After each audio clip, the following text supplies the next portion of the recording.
নমস্কার বন্ধুরা, বং daddy food চ্যানেলে সবাইকে অনেক স্বাগত। আজ আমি তৈরি করব ভেটকি মাছের ফিশ বাটার ফ্রাই। এই রেসিপিটা একদম বাড়িতে তৈরি করে নাও, অনুষ্ঠান বাড়ির মতো। তাহলে চটপট শুরু করি। এখানে একটা মিক্সির জার নিয়ে নিয়েছি, আর তার মধ্যে একটা ছোট সাইজের পেঁয়াজ, 3টে কাঁচা লঙ্কা, হাফ ইঞ্চি সাইজের আদা আর 3 টুকরো দিয়ে দিলাম রসুন। তারপর এর মধ্যে দিয়ে দিচ্ছি 1 মুঠো মতো ধনেপাতা। সব দিয়ে ভালোভাবে এটাকে আমাদের একটা পেস্ট তৈরি করে নিতে হবে।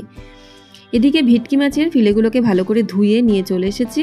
আর এখানে ভেটকি মাছের ফিলেগুলো আমি বড় রেখেছি, তোমরা চাইলে এগুলোকে একটু ছোট করে কেটেও নিতে পারো। এরপর এর মধ্যে ম্যারিনেশনের জন্য দিয়ে দিচ্ছি নুন স্বাদ মতো, একটু লেবুর রস দিয়ে দিচ্ছি, আর দিয়ে দিচ্ছি গোলমরিচ গুঁড়ো। সব দিয়ে ভালোভাবে মেশাতে হবে। আর তার আগে দিয়ে দিচ্ছি এখানে পেস্ট করে রাখা মশলাটা। এবারে ভালোভাবে মিশিয়ে নিয়ে এটাকে একটা এয়ারটাইট কন্টেনারে আমাদের রাখতে হবে। আর এয়ারটাইট কন্টেনারে রেখে আমি এটা ডিপ ফ্রিজে রাখবো না, এমনি নর্মাল ফ্রিজে রেখে দেবো। আর তারপর এটাকে কিছুক্ষণ বাদে আমি এই রেসিপিটা তৈরি করব। তোমরা চাইলে এখানে 1 ঘন্টাও রাখতে পারো, অথবা আগের দিন এটা তৈরি করে নিয়ে পরের দিন ফিশ ফ্রাইগুলো তৈরি করে নিতে পারো।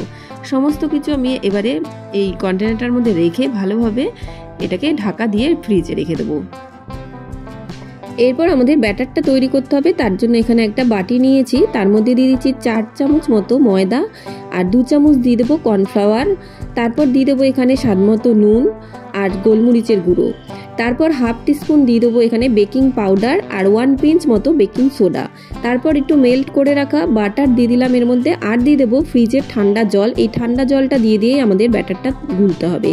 অল্প অল্প করে জল দিয়ে আমাদের ব্যাটারটা একটা ঘন তৈরি করে নিতে হবে। খুব বেশি পাতলা করলে কিন্তু একদমই চলবে না। এরপর এখানে একটা ডিম ভেঙেও আমি দিয়ে দেবো। আর ডিমটা দেওয়ার পর যদি জল লাগে তাহলে আরেকটু দেবো, না হলে আর জল দিতে লাগবে না। ভালোভাবে ডিমের সাথে মিশিয়ে নিচ্ছি। দেখো, এরকম ঘন একটা ব্যাটার আমাদের তৈরি করে নিতে হবে। এরপর ব্যাটার ফ্রাইগুলোকে ভাজার জন্য একটা কড়াই বসিয়ে দিয়েছি গ্যাসে, আর দিয়ে দিচ্ছি সাদা তেল। সাদা তেলটা খুব ভালোভাবে গরম হয়ে আসলে এরপরে মাছের ফিলেগুলো ব্যাটারে ডুবিয়ে আমাদেরকে ভেজে নিতে হবে। খুব ভালোভাবে কোট করে নিয়ে আমি এগুলোকে তেলে দিয়ে দিচ্ছি। যেহেতু আমার কড়াইটা ছোট, আমি একটা একটা করেই ফিশ ব্যাটার ফ্রাইগুলো ভেজে নেব। দেখো কি সুন্দরভাবে ফুলে উঠেছে। এইভাবে যদি ব্যাটারটা গোলা হয় তাহলে কিন্তু খুব মুচমুচে হয় খেতে। গ্যাসের ফ্লেমটা একটু লোতে রেখে আমরা ভেজে নিচ্ছি। তারপর যখন ভালোভাবে ভাজা হয়ে আসবে গ্যাসের ফ্লেম বাড়িয়ে দিয়ে একটু লালচে করে ভেজে আমি তুলে নিচ্ছি। প্রথমেই যদি বাড়িয়ে দেওয়া হয় তাহলে কিন্তু ওপরটা পুড়ে যাবে আর ভেতরটা কাঁচা থেকে যাবে। ঠিক একইভাবে আরও একটা আমি ভেজে নিচ্ছি।